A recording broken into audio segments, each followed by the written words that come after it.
On this episode of ResiWeek, my Lutron gets an overhaul, planning for failures, and the Echo connects with cameras and doorbells. All this and more on this episode of ResiWeek. The network for the AV industry. What are you listening to? This is AV. This is AVNation. This is AVNation. This is ResiWeek, episode 141, Speed Over Service. Support for AVNation is brought to you by Harman International. Welcome to ResiWeek. This is your weekly wrap-up of all the latest news and stories for the residential AV industry. I'm your host, Matt D. Scott for AVNation.tv, and today I'm pleased to be joined by one of my longtime friends, Andre Lalonde. He is an industry expert. He and I go way back. How you doing, my friend? Doing good, my friend. How are you doing? Doing fantastic. And we also have Tony Savoina. I totally screwed that up after we just went through this, and I screwed it up again. If you don't know Tony, he is the content director of Residential Systems. How are you, sir? I'm good, thank you. Thank you guys so much for being here. Let's kick this right off with a story that comes to us from Residential Systems. Lutron overhauls its My Lutron suite of web-based tools. If you are a Lutron dealer, this should make sense to you. But what they are doing, this was announced just the other day, they are overhauling, revamping, updating their web portal for dealers. So this is currently built on 4 pillars. It gives you my business, my projects, my orders, and my service. It gives you all the information you should need about what your company is doing and how it is working within the Lutron pipeline. Most importantly, the My Business pillar is going to touch on a couple of things, give you near real-time sales performance information, project pipeline and lead tracking, as well as the viewing and redemption of promotions and program benefits. Tony, since this is a ResiSyst article, we're going to start with you on this.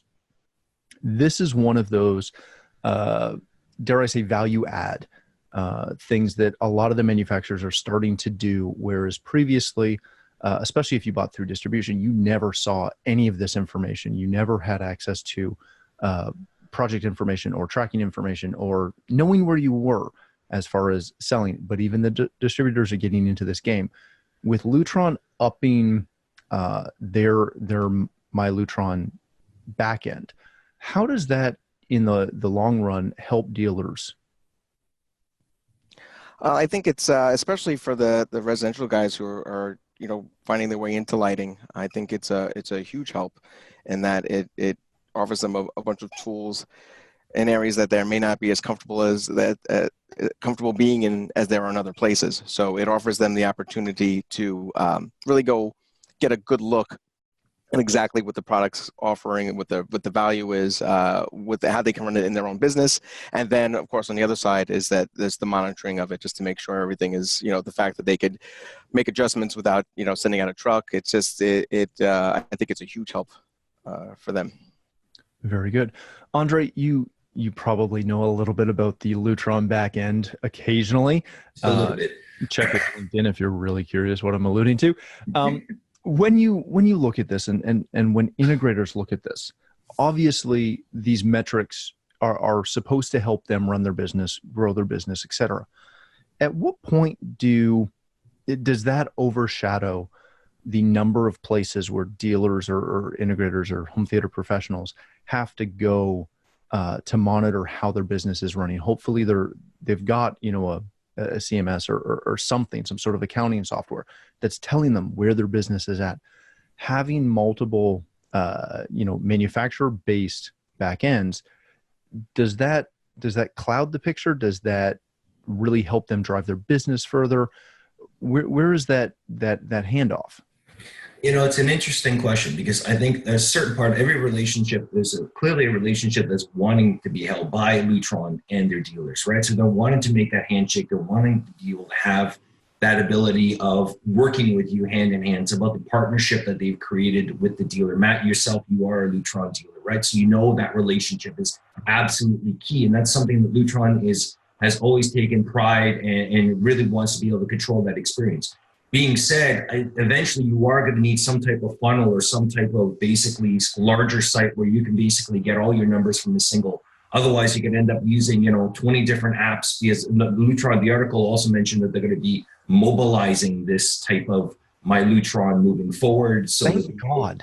Yeah, exactly. So it'll be on an app, and you'll be able to find out right away, and you'll be able to have that touch point, and then you'll have to do it with, Lutron, then you'll have to do it with your TV guy and your mount guy and your remote guy. Next thing you know, it'll be like, all right, it's taking me too long. So yes, there will be the role of an aggregator, somebody be able to pull that in. Dare say, some could say that would be the rep's job. Some would say that could be your salesperson's or your purchasing account person's job. So I think it's going to get things a little bit confusing to start. It's a little bit of the storming, norming, forming, performing type of thing. But at the same time, look, when I was at Lutron, one of the key elements we always wanted to do is have that connection directly with the dealer, right? And being able to, we would go up to our sales guys and say, look, we're coming to the end of the quarter. Do you know where all your sales, where each account is? How do you get them over to the next hurdle? Their programs are very rich, and there's some very big bonuses or some very big add-ons to happen when you hit that next level. And the number of times that I feel the phone calls saying, had I only known, right? If somebody would have just told me, no, now we're putting that power, now Lutron's putting that power back in your hands. So good for them for doing this, and hopefully it'll encourage others to do exactly the same thing. So you brought up a really good thing, Andre, and this is a question that I always ask, because there are a lot of integrators, a lot of home theater professionals who they interact with their reps all the time, but they don't always have those sit-down roadmap meetings. Mm-hmm. And whether that's because they don't want to, or the rep doesn't do it, or whatever, but there's always that question of, if I'd known, I would have, bought some stock and thrown it in there to help me hit that point. Is that always on the rep to stay on top of that? Is that on the integrator to stay on top of that? Where does that relationship hit? Takes two to dance, my friend. You have to have both sides willing, right? The dealer has to be wanting to listen in, to be able to have that open conversation, where the roadmap's going, what's going on. A lot of times the dealer, just because of the way their business is, the blinders are going and they're just running at 115 miles an hour. You do have to be able to hit the brakes a little bit. Likewise, from the manufacturers have to understand that it's their job also. Obviously, they want to increase sales, but ultimately they're interested in your business expanding and your business growing. That's really, because when your business grows, their business grows, right? So they're going to want to try to make it as easy as possible. This app / My Lutron, which is currently on the Lutron website, I think is a really good step in let's say, offering the peace branch to be able to say, let's go do this together, right? I'm holding up my hand, you hold mine, and let's take this together. Very good. All right, gentlemen, let's go to our next article. This comes to us from CE Pro. The best 238-word LinkedIn post by an integrator was a plan for failure. This is from Julie Jacobson. There is a integrator, from Austin, Texas, Kyle Griffin from KG Theaters, explaining how his company plans for smart home failures. I won't read the entire thing, but essentially in this quick post that he made, what he said, and I quote, is, as a full-time audio video designer and installers, I try to apply these lessons. I plan for failure. I put in good surge units that can be reset from afar. I label everything, leave Slack for service. I try to talk to the client about buying backups of key parts in the electronic world that may not be around for a long time. I teach them how to reset things and when to call or text me. Andre, I'm going to come back to you to start this one off. When we look at this article, one, which I wholeheartedly agree with, it made me think of a saying that I've heard many times, that if you fail to plan, you've planned to fail. That's not what he's talking about. He's talking about planning for failure, not to fail. How hard of a conversation is it for integrators who, we always want to sell that perfect picture of, here's your system, we're passing you the remote or the touchscreen or the controller or whatever. We're passing you the keys and everything will work forever. It will be perfect. There will never be a problem. You'll never call me ever. We know that doesn't happen. How hard is it to have that conversation up front of, so when this fails, here's what we do. Let's buy these extra parts for when they die. I think that's an extremely difficult conversation to have, but at the end of the day, it's a necessary one. It's part of handing over the documentation. It's part of kind of commissioning the system, if you want to call it this way. You know, I'm trying to be proactive. I'm your partner. You've let me into your home. You've let me work with you all these times, right? I want to try to be a very good partner to you and a good, you know, create a really solid relationship.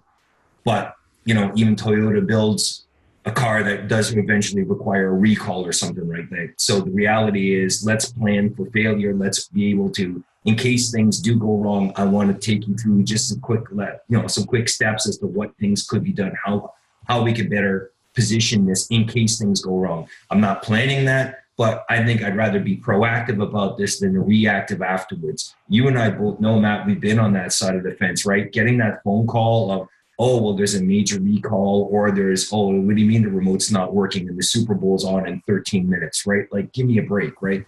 They want to be able to have that. It's just part of the assurance. There's so many more solutions out there nowadays with, you know, services like Domotes and whatever else that you can actually go and monitor and you know, from afar and be able to reboot systems and that. I think the industry is seeing that this is just a necessary part of doing business.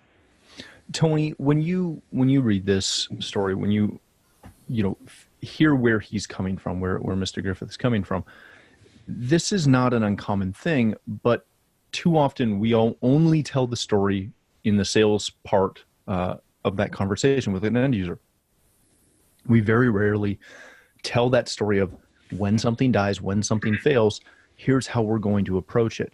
How do home technology professionals, how do they get better at telling that side of the story and realizing that it's not a drawback to do it?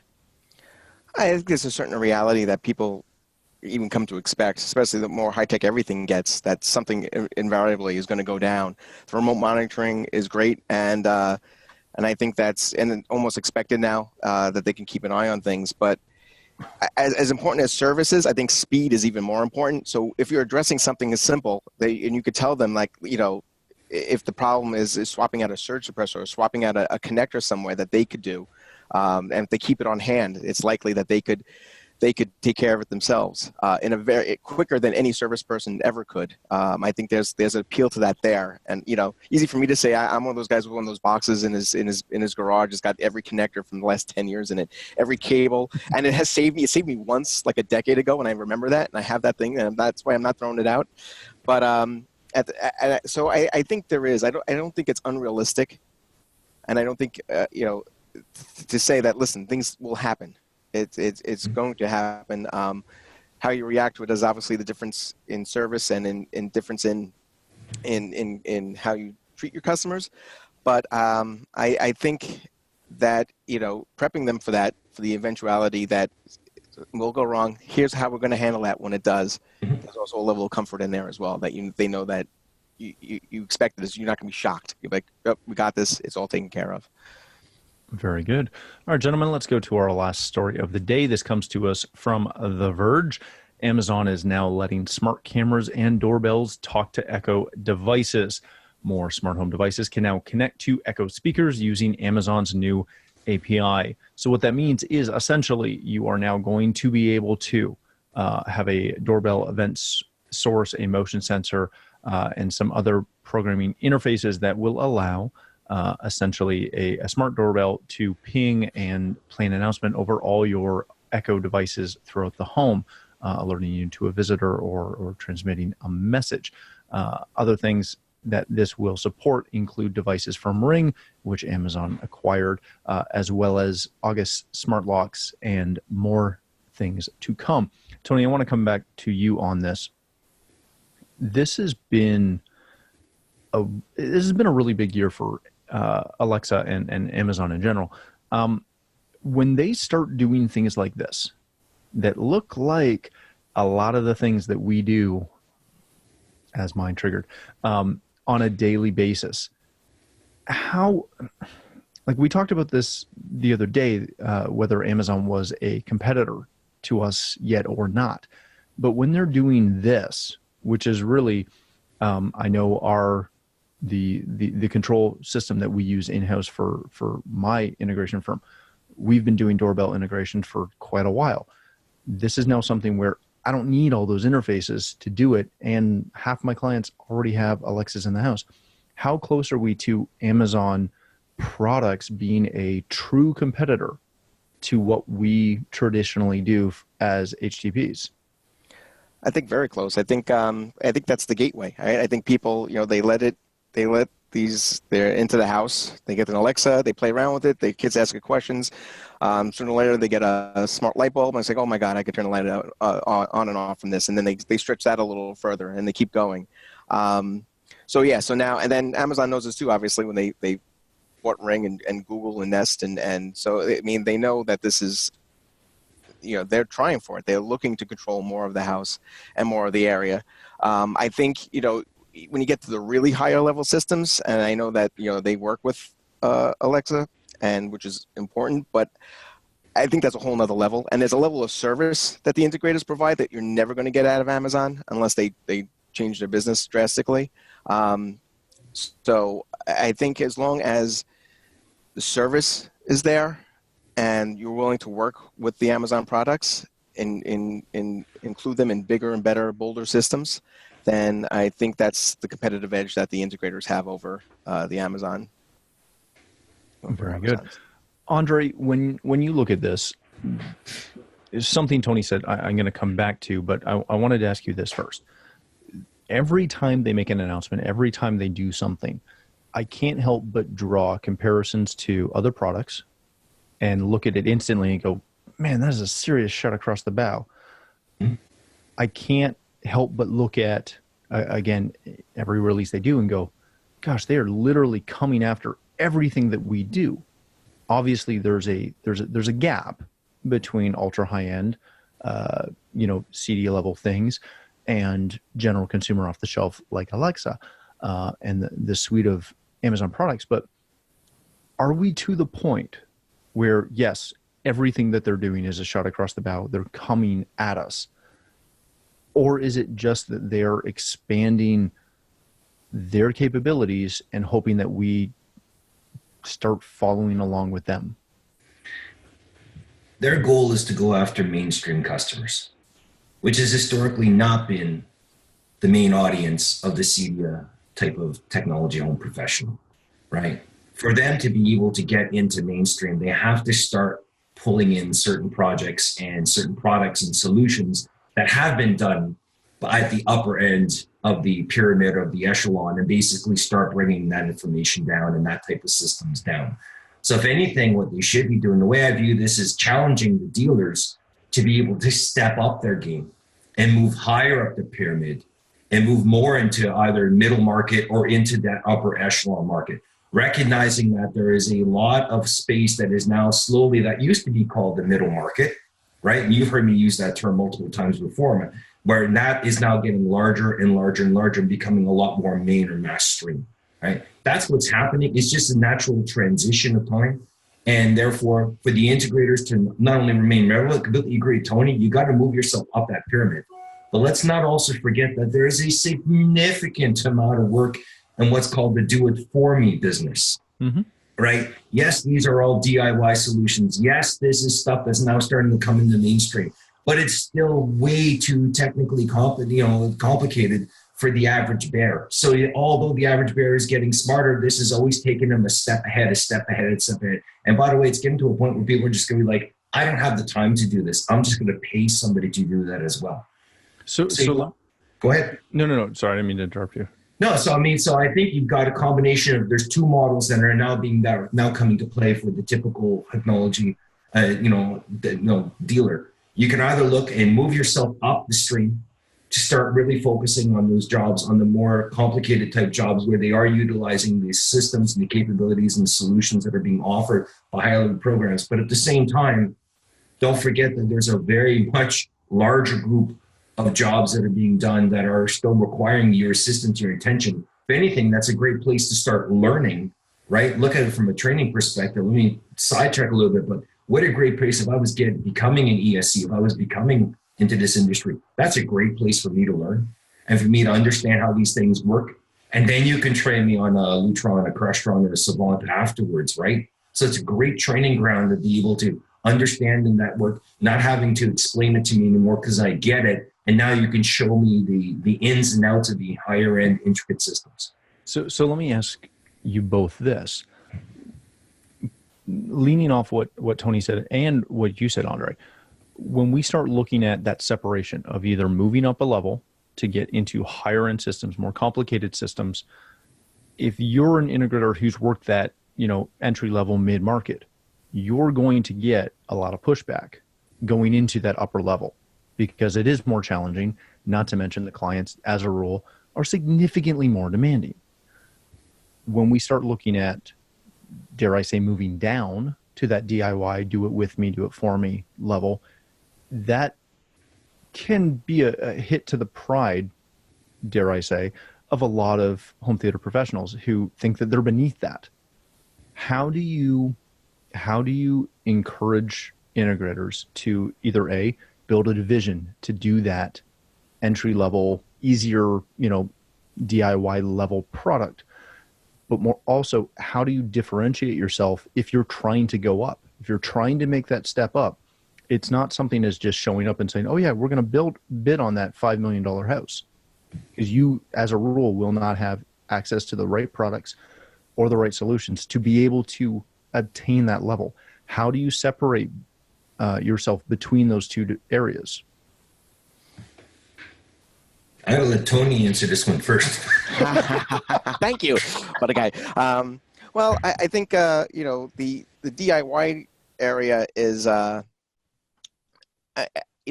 think that it's certainly an offering. It's an easier job, and I think that having those things offered is a good way to keep a shop busy. And I also, like I said, I think it's a gateway. I think if you service some of those, if you aim your marketing right, if you go, some of those people you can work up toward a better system eventually as well, right? When they outgrow the DIY one, right?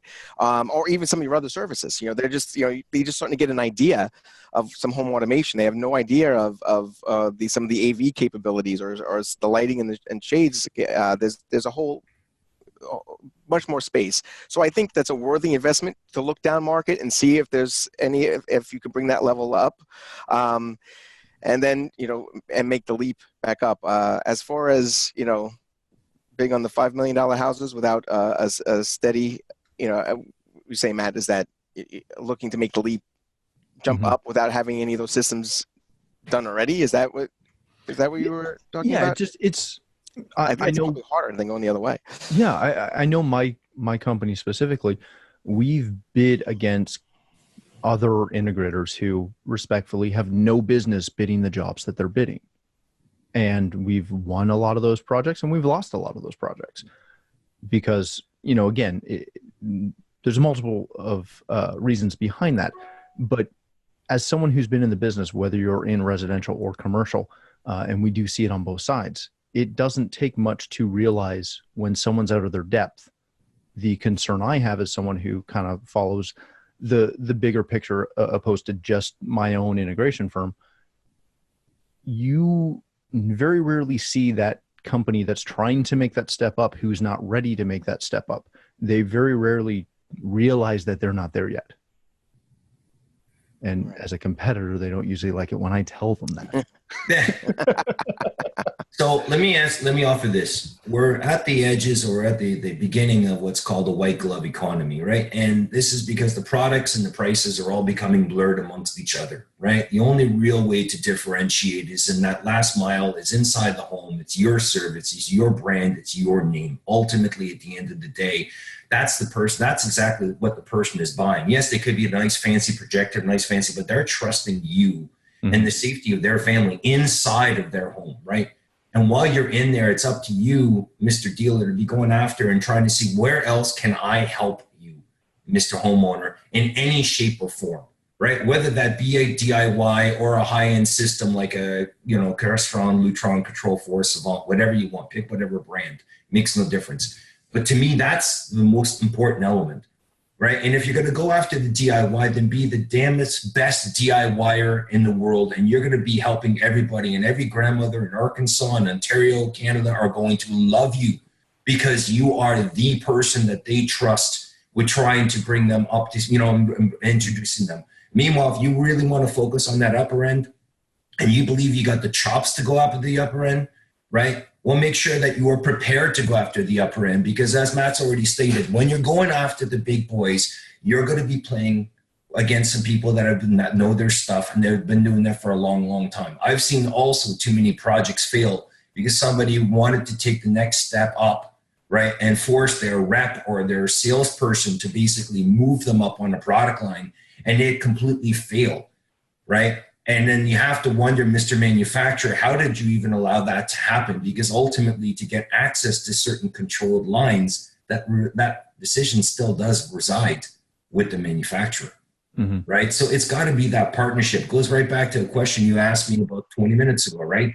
About that partnership between the dealer and the manufacturer. That's part of having that roadmap discussion. Are you ready for the big leagues? Are you ready? Are you going to stay at that AAA level a little bit longer so that we can make sure that all the corners are rounded, all the T's are crossed off, and then we get you ready for the big leagues? And let me show you a really good way to make a lot of money and a really good way to really solidify your reputation more and more and more. Yeah, I think it definitely is a very hard thing to do.